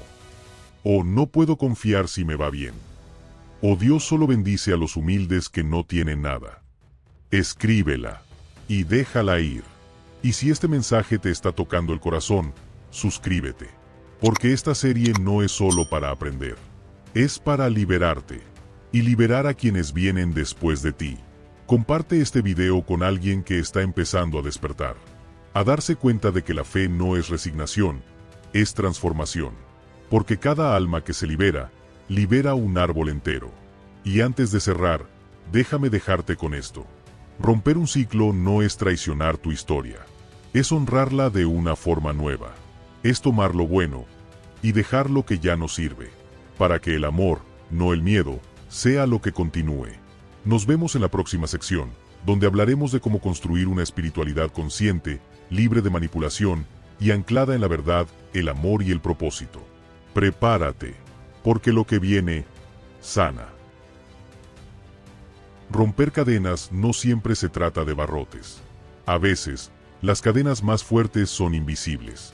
Están en lo que escuchaste de pequeño, en lo que viste a tus padres aceptar, en las decisiones que no se cuestionaban, en las frases que se repetían como verdades absolutas. Nos toca trabajar el doble para tener la mitad. Eso no es para nosotros. Mejor no sueñes tan alto. Eso, amigo, amiga, eso es un ciclo de escasez. No solo económica, espiritual, mental. Un sistema de creencias que limita antes de intentar, que se justifica antes de pensar, que ora por milagros, pero se siente culpable si llegan. Y sí, puede empezar con dinero, pero no termina ahí. Se extiende a cómo te ves, a cómo educas a tus hijos, a cómo amas, a cómo pides, a cómo recibes. Por eso, romperlo es un acto sagrado. Déjame contarte la historia de Elías. Elías creció en un pequeño pueblo, familia trabajadora, profundamente religiosa. Su abuela era la figura central, una mujer de fe férrea, pero también marcada por el dolor. Había criado a sus hijos con lo mínimo. Siempre repetía, la pobreza nos acerca a Dios. Esa frase fue una especie de mantra familiar. Desde niño, Elías mostraba aptitudes. Era brillante, creativo, pero cada vez que soñaba en grande, su entorno lo frenaba. Eso es orgullo. Dios no quiere que te llenes de vanidad. Sé humilde, hijo, no te olvides de dónde vienes. Elías lo creía. Así que, aunque tenía ideas para emprender, para crecer, para ayudar, las enterraba. Siempre elegía lo seguro, lo modesto, lo que no incomodaba a nadie. Hasta que un día, algo pasó.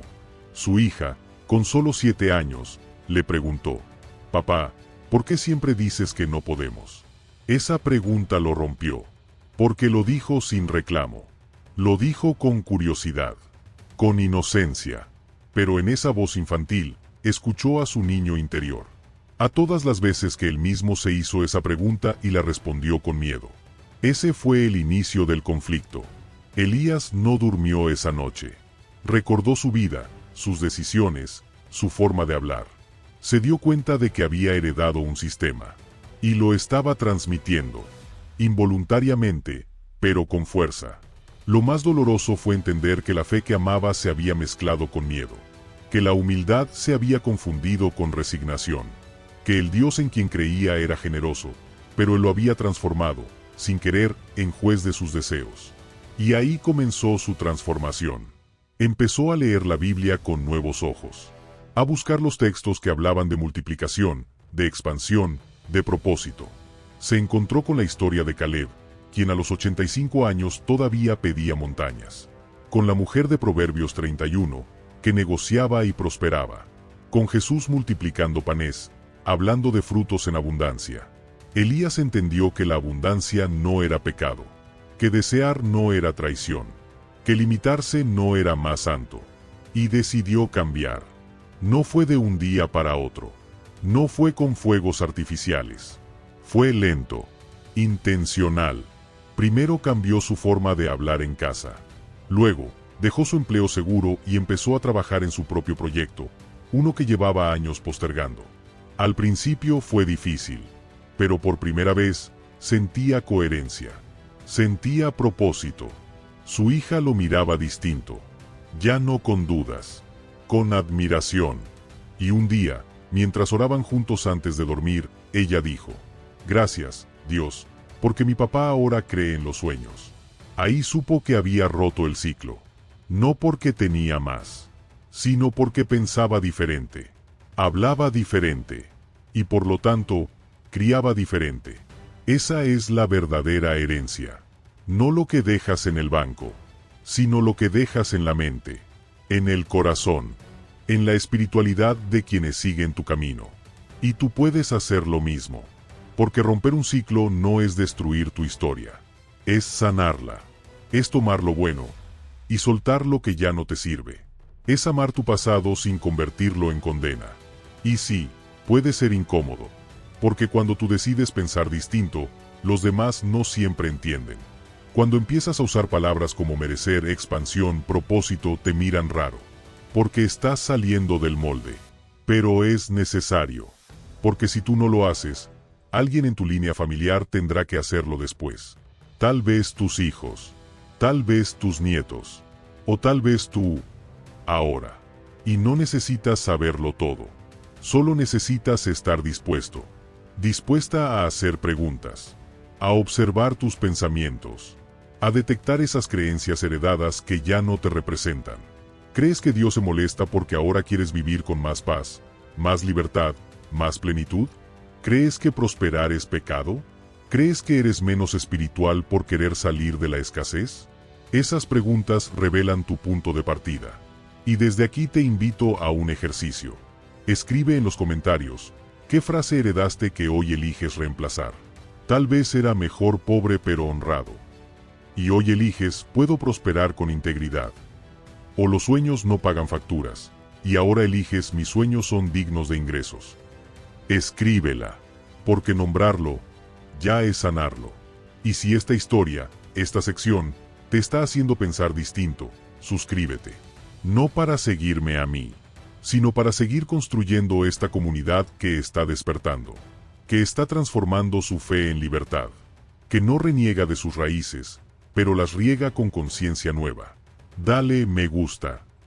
Comparte esto con quien sientes que está listo, porque todos llevamos un ciclo que podemos romper. Y cuando uno lo hace, muchos más se atreven. Y antes de cerrar, escucha esto. Lo que hoy decidas creer, será la voz que escuchen los que vienen detrás de ti. Elige bien. Elige con amor. Elige con conciencia. Nos vemos en la próxima sección, donde hablaremos de cómo recuperar tu conexión directa con lo divino, sin intermediarios, sin culpa y con propósito renovado. A veces, lo más difícil no es cambiar tu vida, es cambiar lo que crees sobre ti, lo que heredaste sin darte cuenta, lo que escuchaste en la mesa familiar, lo que viste en los ojos de tus padres cuando hablabas de tus sueños. Eso es el verdadero ciclo. No siempre es pobreza económica. A veces, es pobreza de visión, de posibilidades, de confianza. A veces, lo que se hereda no es una casa o una cuenta bancaria, sino una idea. Nosotros no nacimos para más. Y hoy vamos a hablar de cómo se rompe eso. Pero no con fuerza bruta, no con discursos de superación vacíos.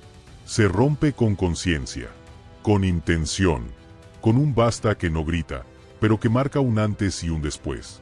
Y para entenderlo, déjame contarte la historia de Rebeca. Rebeca tenía 38 años, madre de 2 adolescentes.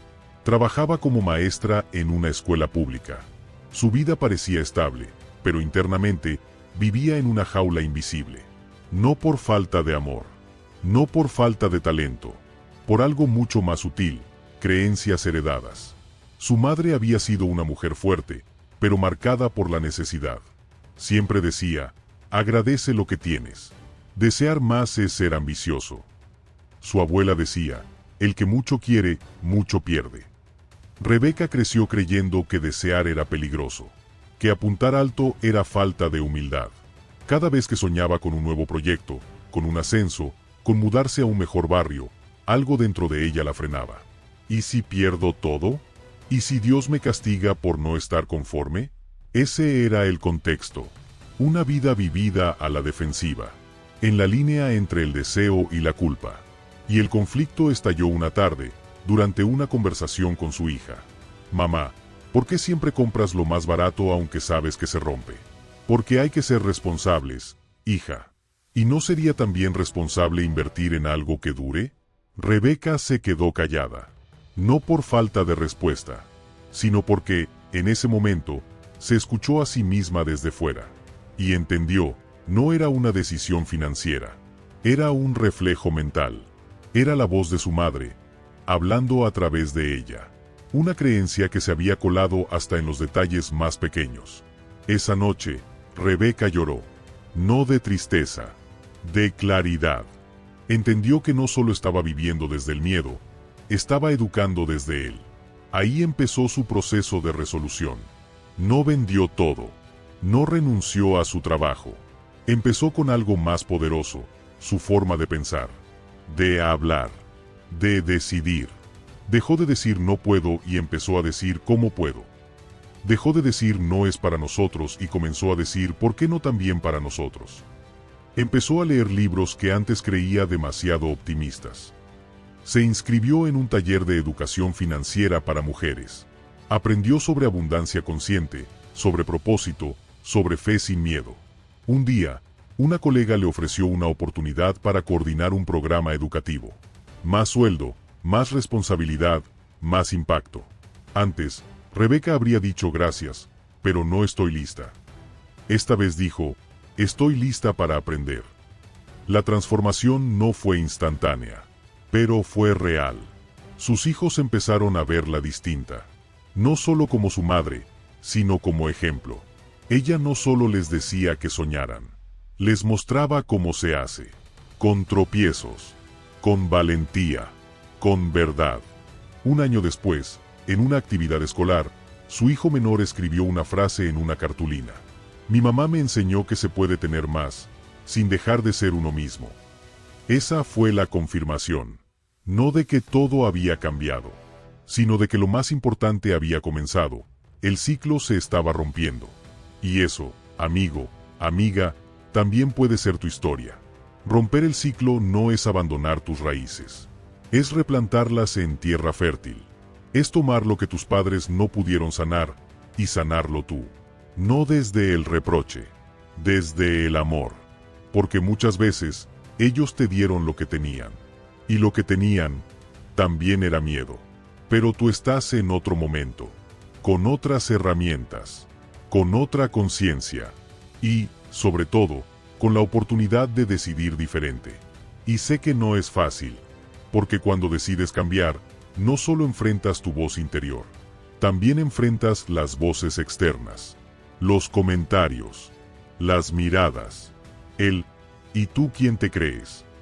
Pero ahí es donde debes recordar, no lo haces solo por ti, lo haces por los que vienen después, por los que te escuchan sin que lo notes. Por eso, quiero que hoy escribas algo en los comentarios. Escribe una creencia que heredaste y que hoy eliges romper. Tal vez era, si tengo más, seré menos espiritual. O la seguridad está en conformarse. Escríbela. Y debajo, escribe con qué la vas a reemplazar. Porque el primer paso para romper una cadena es verla. Y si este mensaje te está removiendo, suscríbete. Este canal no es para los que quieren repetir. Es para los que quieren reconstruir. No para los que solo escuchan, sino para los que se atreven a pensar. Dale me gusta si esto te ayudó. Compártelo con alguien que lo necesite. Porque todos tenemos una Rebeca en la vida. O quizás, todos somos Rebeca en algún momento. Y antes de cerrar, quiero que te lleves esto. Tus creencias no son destino. Son decisiones repetidas. Y hoy, puedes elegir diferente. Nos vemos en la próxima sección, donde hablaremos de cómo sanar tu conexión directa con lo divino, sin intermediarios, desde el lugar más puro y poderoso que tienes, tu conciencia. De todos los poderes que puedes reclamar en tu vida, hay uno que lo transforma todo, tu conexión directa con lo divino. No importa cómo lo llames, Dios, Espíritu, Creador, Fuente. No importa si creciste en una religión o si te alejaste hace años. Esa conexión nunca se cortó. Solo fue opacada. Por intermediarios. Por miedo. Por sistemas que te dijeron que tú solo no eras suficiente. Que necesitabas un puente. Una fórmula. Una jerarquía. Alguien más santo para acercarte a lo sagrado. Pero aquí va la verdad. Tú ya estás conectado. Solo tienes que recordarlo. Y para mostrarte lo poderoso que es ese reencuentro, déjame contarte una historia. La historia de Lourdes. Lourdes tenía 45 años. Toda su vida había sido parte de la iglesia. La comunidad la conocía. Era respetada, entregada, siempre servía, siempre estaba ahí. Pero, en el fondo, se sentía lejana. Lejana a Dios. Aunque oraba, no sentía paz. Aunque cantaba, no sentía gozo. Aunque servía, no sentía propósito. Algo faltaba, pero no sabía qué. Un día, después de una reunión, se atrevió a hablar con uno de los líderes. Siento que Dios no me escucha. Que hago todo bien, pero estoy vacía. La respuesta fue inmediata. Seguramente estás permitiendo pensamientos de orgullo. Revisa tu corazón. A veces, el silencio de Dios es prueba de obediencia. Esa respuesta la aplastó. Se fue a casa sintiéndose aún más rota, más culpable. Y esa noche, por primera vez en muchos años, no oró. Solo se quedó en silencio. Ese fue el inicio del conflicto. Porque en ese silencio, Lourdes no sintió abandono. Sintió presencia. No como una voz externa, sino como un susurro interno. Como si, sin decir nada, Dios estuviera ahí, dentro. Siempre lo había estado. Solo que ella buscaba afuera lo que ya estaba dentro. Y eso cambió todo. Los días siguientes no fueron fáciles. Empezó a hacerse preguntas que antes no se permitía. ¿Y si todo este tiempo confundí estructura con conexión?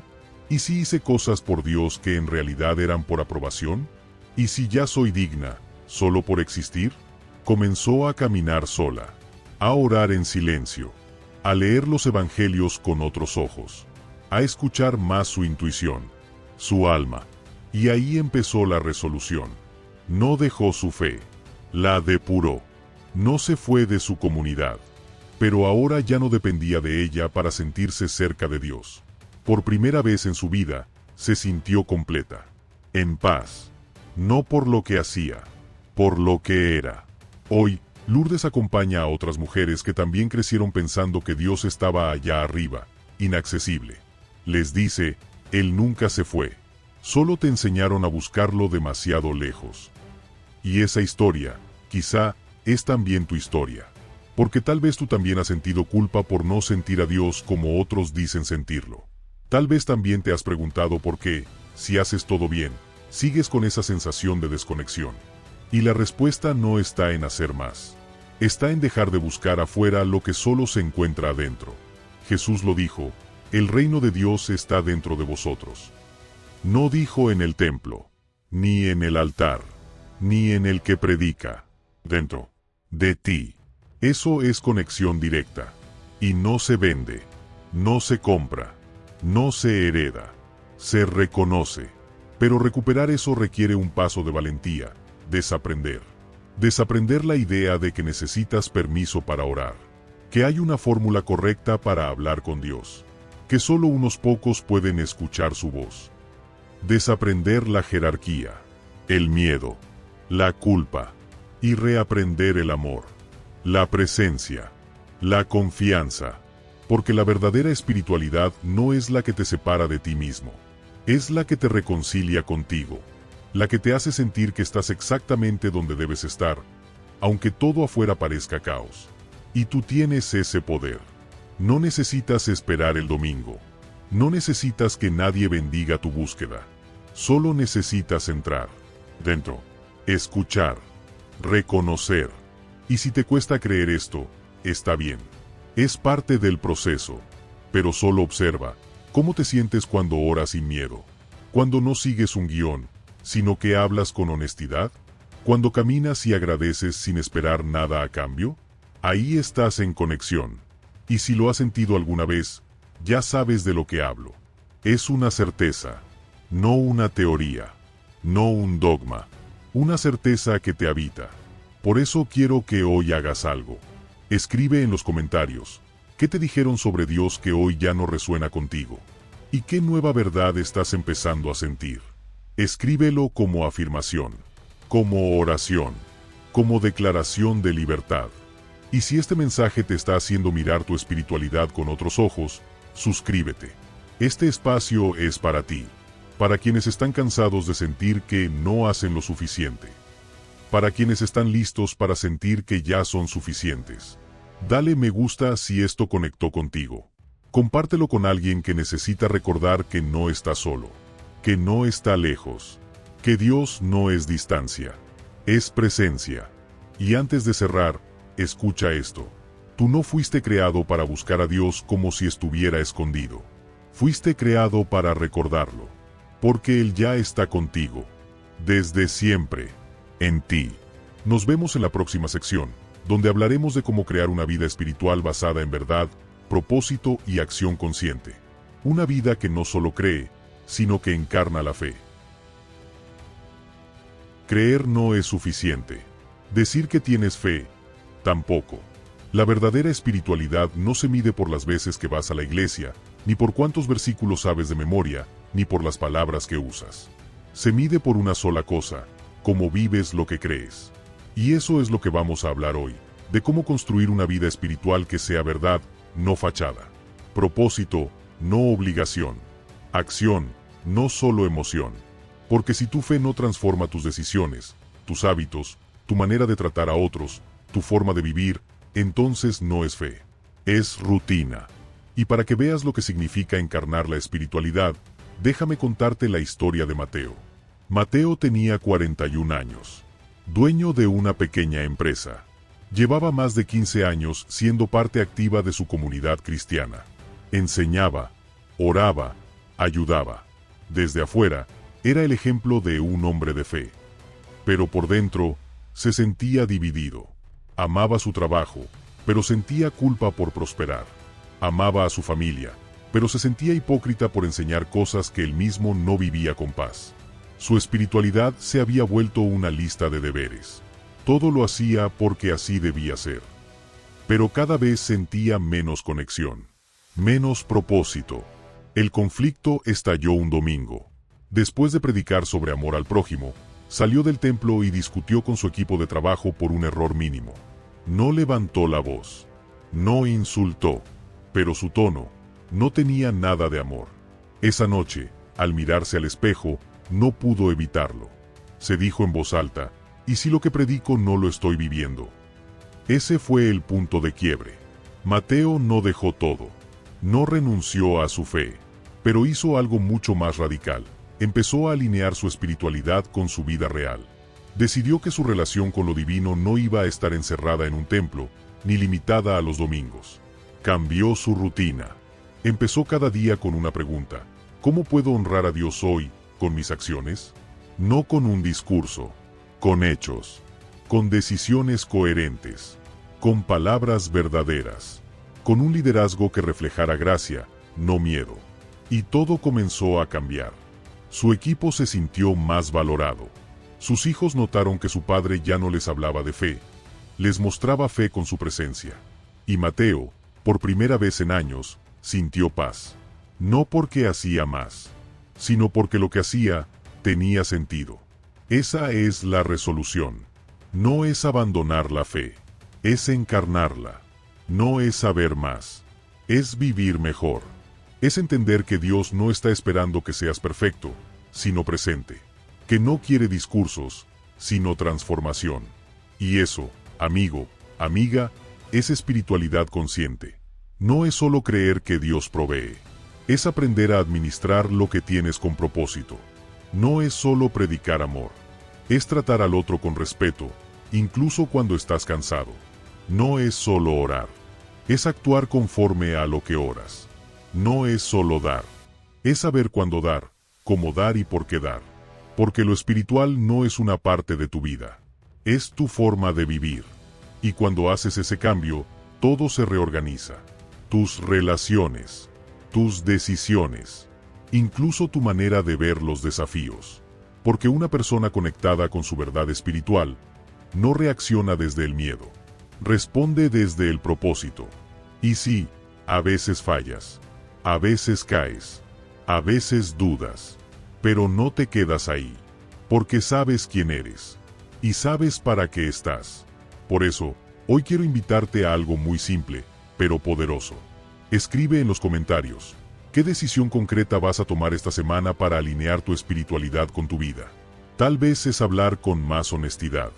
Tal vez es descansar sin culpa. Tal vez es dejar una relación tóxica o retomar ese proyecto que dejaste por miedo. Escríbelo. Que tu fe tenga pies. Que se mueva. Que transforme. Y si esto está tocando algo dentro de ti, dale me gusta. No por algoritmo, sino porque estás reconociendo que quieres una vida real. Una vida con sentido. Una vida que no se parezca a lo que los demás esperan, sino a lo que tú sabes que Dios te está pidiendo construir. Suscríbete si no lo has hecho. Este canal no es un altar. Es una conversación viva. Un espacio donde no se premia al que repite, sino al que despierta. Compártelo con alguien que esté listo para dejar de actuar fe y empezar a vivirla. Y antes de cerrar, recuerda esto. Tu espiritualidad no es algo que haces. Es lo que eres. Y cuando eso se alinea con tu vida diaria, el resultado es claridad, paz y propósito. Nos vemos en la próxima sección, donde hablaremos de cómo cerrar este proceso de despertar con una visión integrada, fe, conciencia y acción para una vida verdaderamente abundante. Todo este viaje ha sido sobre una cosa, recordar lo que siempre estuvo en ti.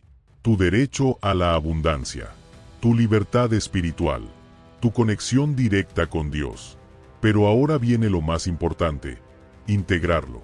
Porque si lo que aprendiste se queda en este video, no sirve. La verdad no te transforma si no la haces acción.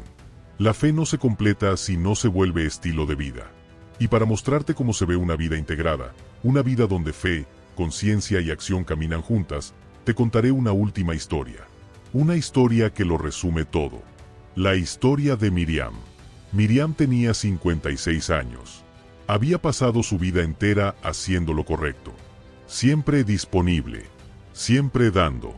Siempre creyendo que ser cristiana era sacrificarse en silencio. Que prosperar era sospechoso.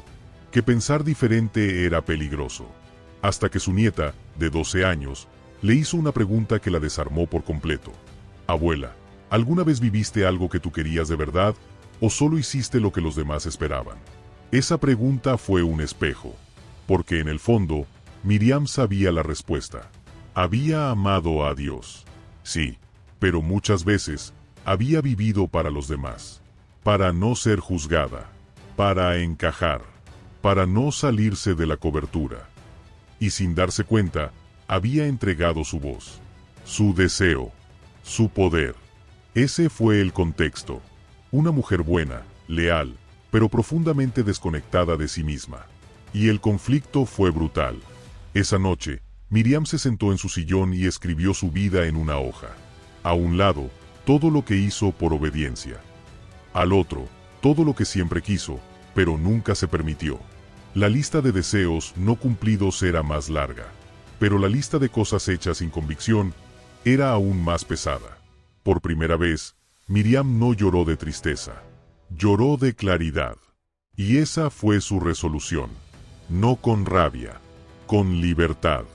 No abandonó su fe. La depuró. Decidió vivir sus últimos años como nunca vivió los anteriores, desde la conciencia. Se reconectó con Dios sin culpa. Habló de cosas que antes callaba. Apoyó causas que su iglesia no entendía, pero que su alma sí. Empezó a pintar, a escribir, a hablar con sus nietos sobre una espiritualidad viva, libre, amorosa. Y cuando su pastor le dijo, «Eso no es lo que enseñamos», ella respondió, «Entonces es hora de que enseñemos diferente». Y en sus últimos años, Miriam no predicó más desde un púlpito, pero su vida se volvió el sermón más verdadero que jamás había dado. Su nieta la miraba con admiración, no porque sabía versículos, sino porque por fin vivía con verdad. Esa historia es un recordatorio para todos nosotros. No viniste aquí para repetir lo que otros dicen. Viniste para vivir lo que sabes que es real. Para dejar de complacer al miedo y empezar a obedecer al propósito. Para tomar lo que creíste durante años y filtrarlo con conciencia. Este viaje termina aquí. Pero tu transformación empieza ahora. Porque ahora lo sabes. Puedes creer, sin depender. Puedes prosperar, sin culpa. Puedes cuestionar, sin perder la fe. Puedes vivir en abundancia. Y si algo de todo esto tocó tu alma, entonces haz dos cosas. 1. Escribe en los comentarios cuál es la primera acción concreta que vas a tomar para vivir tu espiritualidad con verdad. ¿Vas a hablar con alguien? ¿Renunciar a algo? ¿Empezar un nuevo proyecto? Escríbelo. Decláralo. 2. Suscríbete. Porque aquí seguimos caminando. Aquí no veneramos sistemas. Veneramos la verdad. Aquí no repetimos. Aquí despertamos. Y si crees que este video puede tocar a alguien más, compártelo. Porque cada alma que se libera, inspira a otra a hacerlo también. Y antes de cerrar, quiero dejarte con una sola frase. La espiritualidad no es solo creer en Dios. Es aprender a vivir como si ya estuvieras caminando con Él. Cada bendito día. Ahora sal de este video y empieza a caminar distinto. Nos vemos pronto.